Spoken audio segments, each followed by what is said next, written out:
I have kept y'all waiting for a long time. So I'm gonna talk about my 10th frozen embryo transfer, how it went, and tell y'all if we're pregnant. So I think the last time I left y'all, I had told you that I had some fluid in my uterus and that we were going to check that before the transfer. So I did go in the day before transfer and they said that that fluid was gone. So taking the Mucinex helped. They didn't have to aspirate it or anything. So that was good. The next day, by the way, at this point, my husband was not home anymore. So the next day, Scarlett and I went to the transfer. It was very calm and cool and collected. I was very nervous that my ride wouldn't show up on time, but it was fine. I scheduled an Uber, took an Uber home, and just relaxed a lot of the day. It was just really crazy because I guess there was so much other stuff going on. I just didn't think too much about the transfer for the next couple of days. Now, 3 days after transfer, I was talking to my husband because some people do get a positive test at that point. So I had tested and it was negative, which I don't even know why I tested that early, but if you are a serial tester, you just know. But I was able to talk to my husband briefly that day and I was just crying on the phone, telling him like none of the other transfers worked. Why would this one work? Just really being very negative. And I guess I kind of needed to get that out. It was also hard doing the transfer without him being here.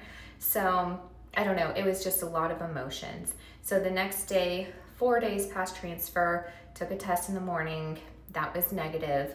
And at that point I was really getting discouraged because a lot of people, not everyone, but a lot of people do start getting their positives on day 4.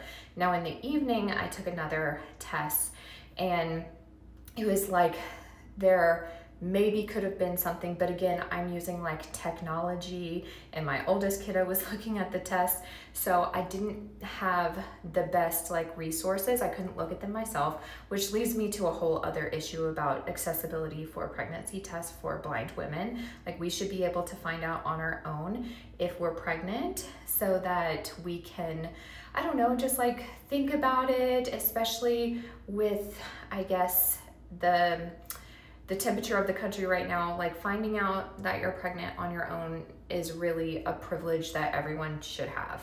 So all that to say, the next day, it also looked on the test like there may be a little bit of something there, but nothing to like write home about, nothing that was super impressive. So I was like, oh, like maybe, maybe not. I was also getting like kind of discouraged at this point too, but at 6 days past transfer, I sent a test to my husband and he could see the pink line on a first response. And that was really exciting. And he came home actually the next day. So he was able to see the test in person. I was so glad he was able to come home and he was able to verify, yes, he did see something there. And on 7 days past transfer, I did get my first positive digital. And I was just like beyond belief that I was getting any positives, that the digital was positive. It was just blowing my mind. Before then, the digitals were negative. I don't know when I would have gotten a positive digital on a first response, but I used these, the clear blue 6 days sooner. So on 7 days past transfer, I did get a positive on there. So that was great. I did have the nurse while my husband was gone coming to give me my progesterone and oil. That was going well. So I went on 9 days past transfer to go get my first beta, which obviously we were very nervous about. So I had the blood work done, came home. My husband had actually worked 24 hours the day before, so he was super tired, but he was anxious and was like having trouble going to sleep. So I get the blood test results and they were at a 41. Which is definitely positive, but it was lower than my clinic would have wanted. They really wanted to see it 50 or above. So that kind of really sent me into a spiral. And of course my first beta was done on a Friday, so I couldn't get my next one done until the next Monday. So that caused me a lot of anxiety and worry, and just freaking out over the weekend. Not a lot of tears, but definitely just feeling upset and discouraged and worried.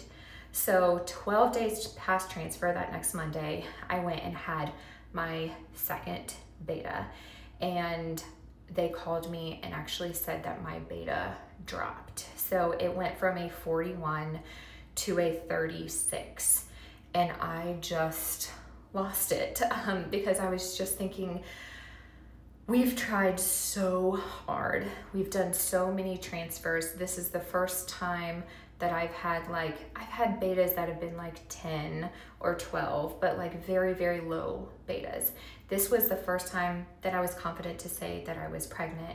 And if you know, if your betas are going down, it is not a good sign. And it pretty much just means that you are not having a viable pregnancy.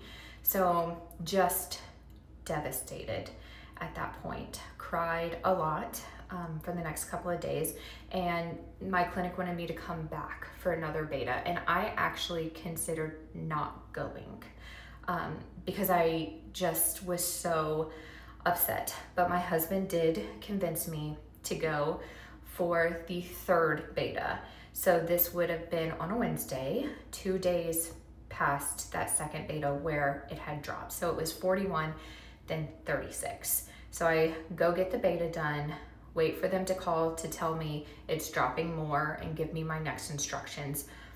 But they called me and told me that my beta was 61. So in early pregnancy, within 24 hours, my clinic is looking for a 66 to 100% rise. And from the 36 to the 61, that is a 69% rise. And honestly, y'all, I was shocked. Just shocked beyond belief. Could not believe that happened.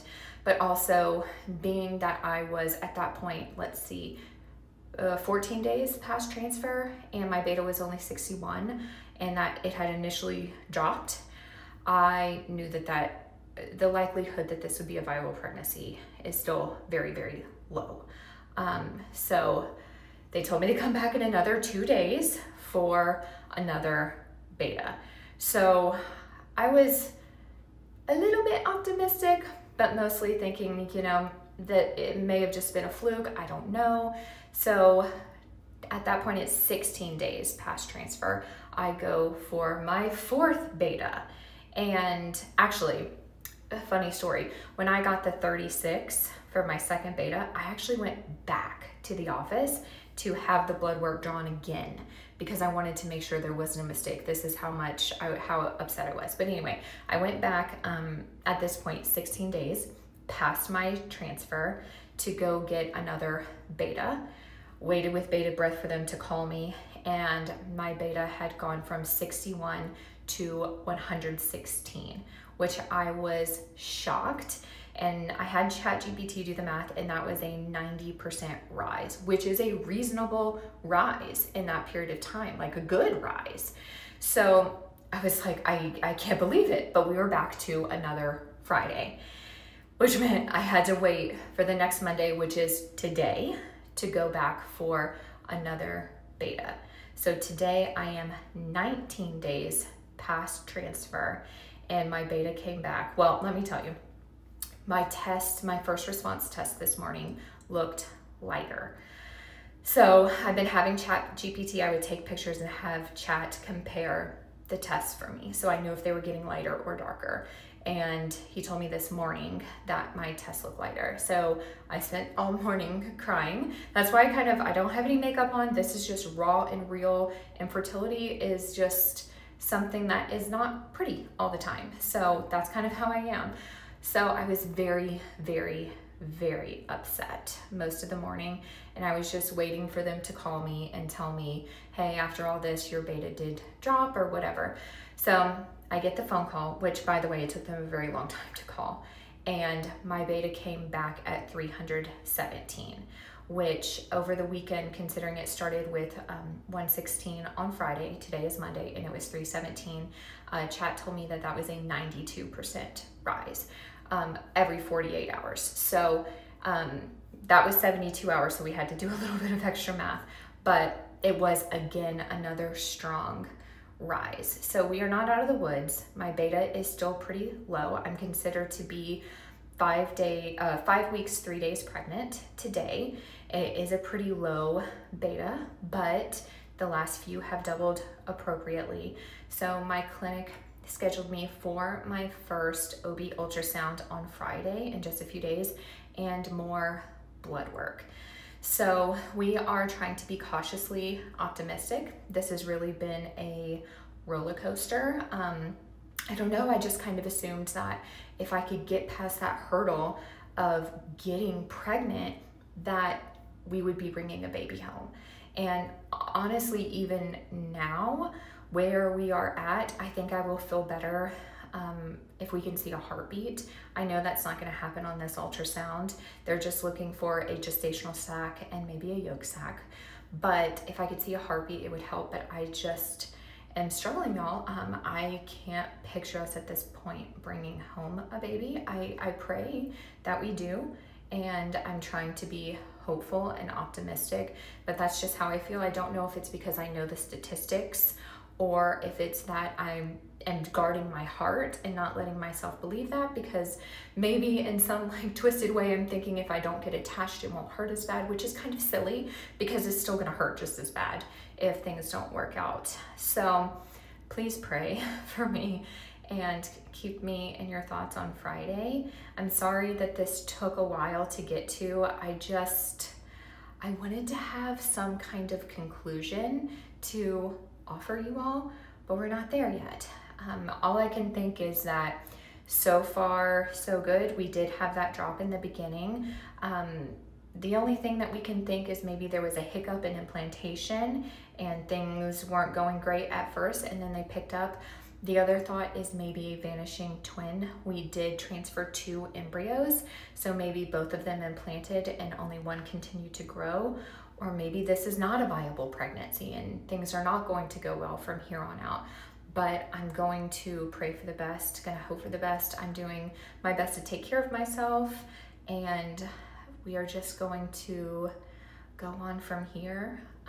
Please pray for us and for sanity and peace of mind, and for our little baby who's obviously fighting really, really hard to be with us.